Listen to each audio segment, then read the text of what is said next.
And now, Fastened Like Nails with Dr. Mark Hamby.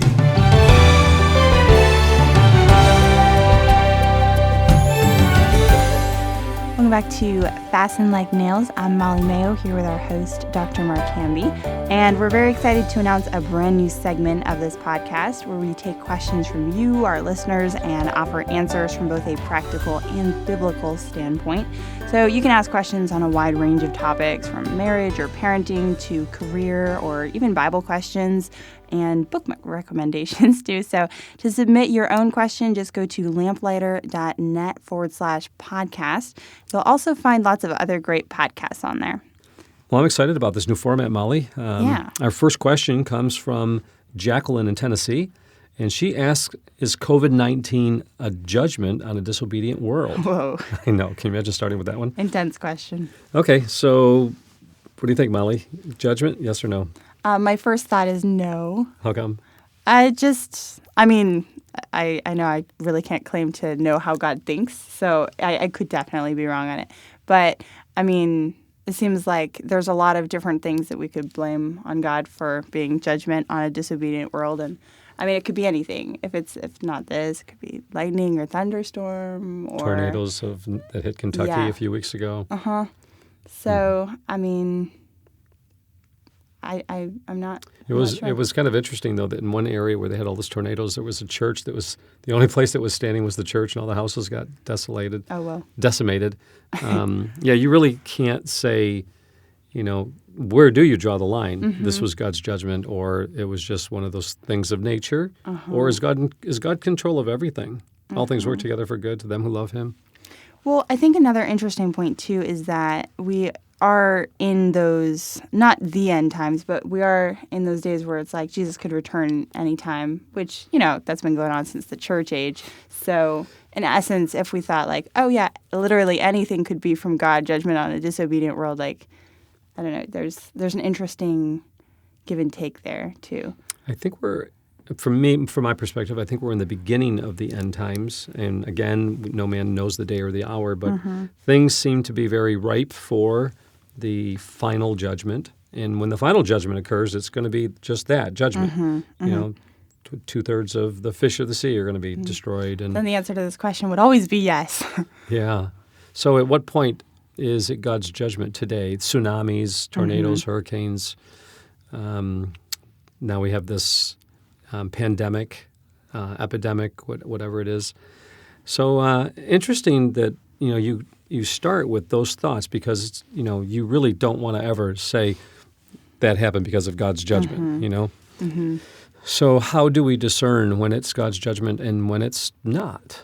I was reading in Isaiah chapter 1 this morning. Fascinated. In fact, I've been reading 1 through 4 over and over again.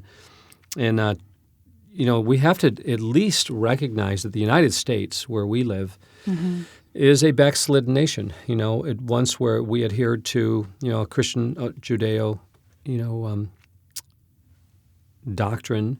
We no longer hold on to that. We're killing babies, by the hundreds of thousands. God's going to hold us accountable for that, through the abortions that occur. Our legal system, what is good has now become evil. What is evil is becoming good. The DAs in many cities, many liberal cities, are letting, offenders, people that have committed crimes of murder, they're letting them out on the streets again, only to kill again. So we're living in a day where, God seems to be allowing, the United States to start to crumble morally and to kind of reap what we've sown. In Isaiah 1, it says this. It says, even the ox knows its own owner, and the donkey is master. But now talking about Israel. But Israel does not know. His people, God's people, does not consider. And we're already there. I mean, we're past there. All you got to do is watch the news. People are no longer considering God. They're thinking, we need more. This one school in Michigan, they need more metal detectors. They thought, and this is what they thought the answer was to the recent killings in Michigan high school. We need more metal detectors and we need more counselors. What we need is more of God. Nothing's going to change. We're going to continue to have a spiraling downward of immorality and violence. Chapter 6 of Genesis, violence was upon the face of the earth. And here in Isaiah, it says, you're a sinful nation, a people laden with iniquity, seeds of evildoers, children that are corrupters. They have forsaken the Lord, and they have provoked the Holy One of Israel. So back then, God got provoked with their evil, their violence, their disregard for law. And whenever there's a disregard for law, that's when a nation will crumble. When you become lawless, what made Israel great was their set of laws. And then in verse 5 it says, of chapter 1, why should you be stricken any more? You revolt more and more. The whole head is sick. The whole heart is faint. From the sole of the foot even to the head, there's no soundness. And then you go down to chapter 7. It says, your country is desolate. Your cities are burned with fire. I mean, look what's happening in the United States right now. Your land, strangers are devouring in its presence. It's desolate. It's overthrown by strangers. Right now, a large portion of American farmland is being bought up by other countries. And then it says this, verse 10, hear the word of the Lord, you rulers of Sodom, give ear unto the law of our God, you people of Gomorrah. And he's using that in as a kind of like a metaphor here, because Sodom and Gomorrah are no longer in existence, but God's referring to them as if they were in Sodom and Gomorrah. Today, with all of the transgender movement, with all of the focus on just allowing sexual gratification to occur in any form, there's things I've learned of recently. I'm like, this can't really be happening, and God is going to hold us accountable. There's freedom is not free if it starts to hurt people, especially children. So we've got to understand that when we're adhering to laws and looking at what's right and what's wrong, what's good and what's evil, if it hurts somebody, it can't be good. And so he says this, and I'll just kind of close with this. It says, God says, I'm tired of your sacrifices. I can't even hear your prayers, he says. And the reason for that is because your hands are full of blood. We're living in a day in which we are destroying babies. And God, I believe, is holding us accountable for that. So back to the original question, is COVID-19 a judgment on a disobedient world? I mean, possibly. Okay, so I'm going to turn to Isaiah 45, and let me read this and see what you think of this. Isaiah 45 is one of my favorite chapters in the Bible. It talks about Jesus actually being God. Let's see here if I can find it real quickly. Verse 5, I am the Lord, there is none else. There is no God beside me. So first he says, I am Yahweh, I am Elohim. There's no God beside me. Throughout this chapter, you're going to see where Jesus is the same as Yahweh of the Old Testament. Jesus is the Alpha and the Omega. He's the beginning and the end. He claims to be the same God of the Old Testament as he does in Revelation. And so here in chapter 45, he says this. It says, there is none else besides me. I am God. Verse 6, that you may know from the rising of the sun and from the west that there is none beside me. I am the Lord. There is no one else. I form the light and I create darkness. I make peace and I create evil.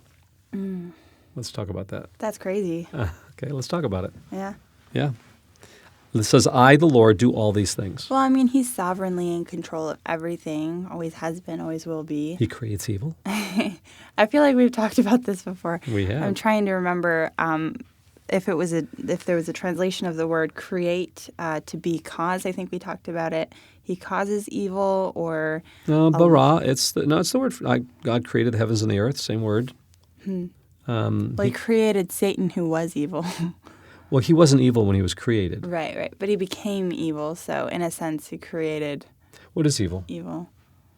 The opposite of God, anti-God. Or the absence of light. There's darkness. So if the absence of God, there's evil. Is that it? There's no such thing as the absence of God. No. So what is evil? And how does God create it? So the word evil, I'll help you out. I'll help you out of this hole we're both in.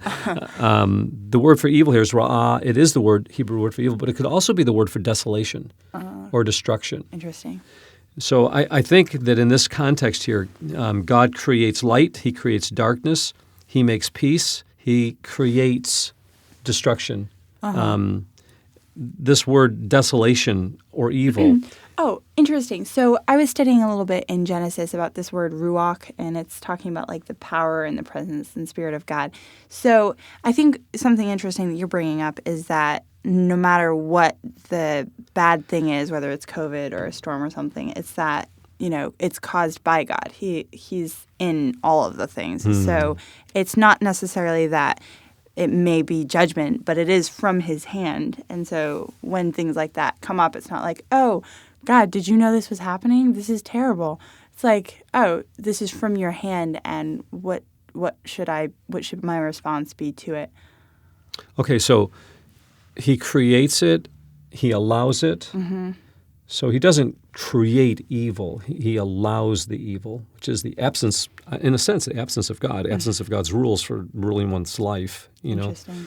That's what Satan did. He turned his back on God. He was Ezekiel 28. He turned his back on God. He was the cherubim that covered the throne of God. He was beautiful in all his ways. He was magnificent in beauty. He was perfect in all his ways. But he turned his back on God, continued to shine. But what did he do? He took a whole host of angels with him because he thought himself to be like God, beautiful. And he thought he had a better way for the universe. In chapter 3 of Ecclesiastes, it says this. It says that God, there's a time for everything, a time to love, a time to hate, a time for war, a time for peace. And he says this, what profit is there that he that works wherein he labors?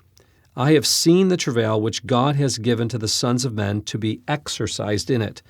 This travail, this work, okay, this task, this job that God gives us, this word exercise is the word for humbled, that he humbles us with the word, to be busied with, to be humbled with, so that God places us in situations where he humbles us so that we understand that we're not in control.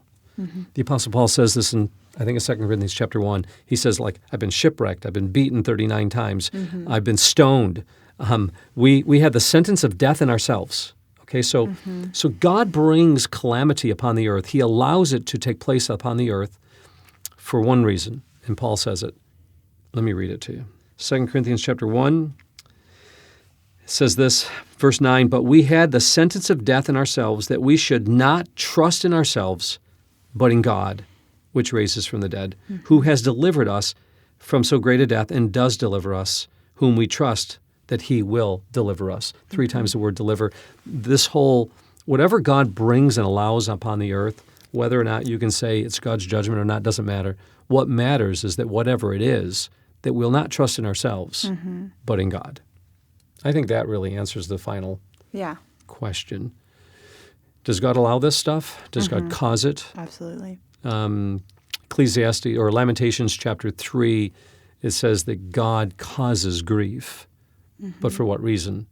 So that we might trust him and we might know him and be convinced that he has our best interest in mind regardless of what we're going through. Joseph, in prison for 19 years or however many years he was in prison, recognized that though they meant it for evil, God meant it for good.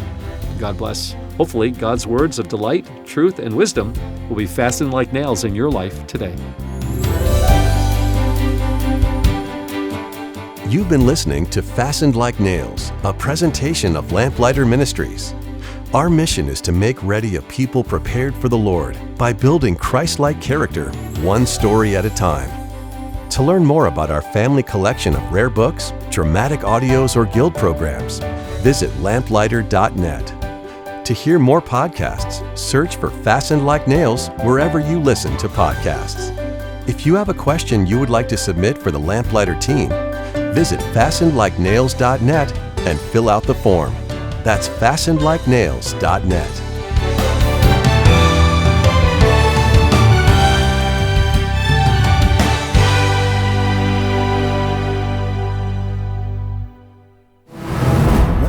learn from the creative minds and talents behind Lamplighter Theater. I've never seen anything like it. This summer, Lamplighter presents the Lamplighter Guild. A week of mentoring and apprenticeship in the dramatic arts. Learn scriptwriting, music composition, sound design, directing, and voice acting from world-class professionals. Registration for the Lamplighter Guild is limited, so sign up today at lamplighter.net. Lamplighter.net.